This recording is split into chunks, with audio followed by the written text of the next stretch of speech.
Elon Musk's Starlink is finally coming to India in 2025, promising to beam internet from space. But hold up, we already have Jio AirFiber bringing high-speed internet to rural corners like mine. Today, we are breaking down the differences between Jio AirFiber and Starlink tech, hardware, and costs. Growing up in my village, internet was a dream. We struggled with 2G just to send a WhatsApp message. Then Jio AirFiber came along and boom, suddenly, I'm streaming 4K videos without buffering. Now Starlink's knocking, saying it can do the same, maybe better. But how do they stack up? Let's break it down, starting with the tech. Technology differences. Jio AirFiber is like a superhero with 5G powers. It works by connecting a small antenna on your rooftop to nearby Jio 5G towers, backed by their massive fiber network. It's called Fixed Wireless Access, or FWA, delivering speeds from 30 megabits per second to a blazing 1 gigabit per second. I've tested the 30 megabits per second plan here in my village, and it's smooth for gaming, streaming, and even running my YouTube channel.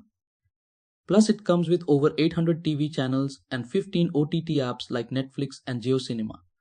But here's the catch, it needs those 5G towers nearby, so coverage depends on Jio's ground infrastructure. Now Starlink, it's straight out of a sci-fi movie.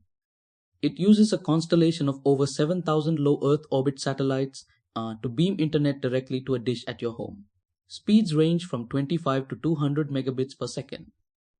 No towers, no cables, just a clear view of the sky. With super low latency of 25 to 50 milliseconds. Perfect for video calls or online gaming. It's a game changer for remote areas where 5G towers are nowhere in sight. Hardware complexity. Jio AirFiber setup is simple. A small outdoor antenna connects to a 5G tower and a Wi-Fi router inside your home spreads the signal. Installation is fuss-free. Jio's technicians set it up in a day, like they did at my place. The antenna's compact, blends into the rooftop, and the router even comes with a 4K set-top box for TV channels. Minimal hardware, maximum ease. Starlink though, it's a bit more involved. You get a flat panel dish. Think of it like a high-tech pizza box that needs a clear view of the sky, no trees or buildings blocking it. The dish auto-aligns to satellites, which is cool, but you might need to mount it on a pole or roof. Then it connects to a router for Wi-Fi. It's user-friendly, but the Starlink's dish is bulkier.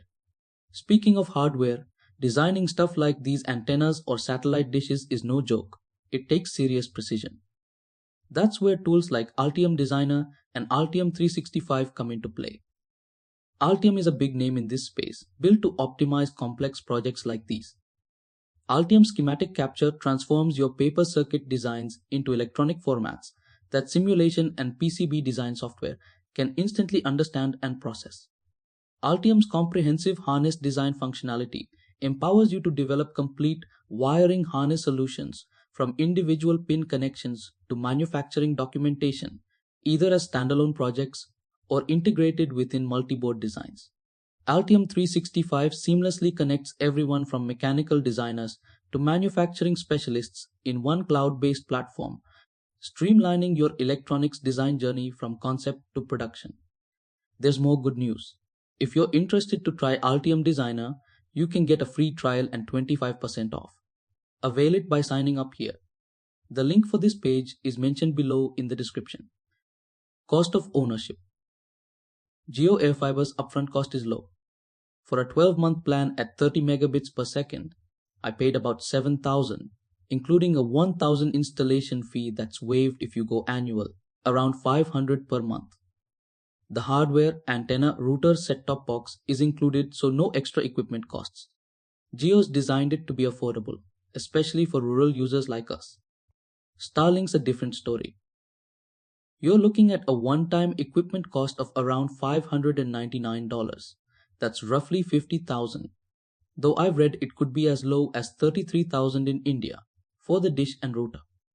Starlink's monthly cost in India isn't final yet, but based on global pricing and posts on X, expect around $3,500 to $4,500 per month for 200 megabits per second. Starlink's premium gear is built for durability, but it's a steep price for rural users. So what's the verdict? Jio AirFiber's tech is grounded in 5G with simple hardware and low costs, making it a no-brainer for places like rural India where towers are nearby. But if you're off the grid, Starlink's your ticket to the internet. Starlink satellite tech is a lifesaver for super remote areas. That's it for today's showdown. What do you think, Jio AirFiber or Starlink for your internet needs? Drop your thoughts in the comments.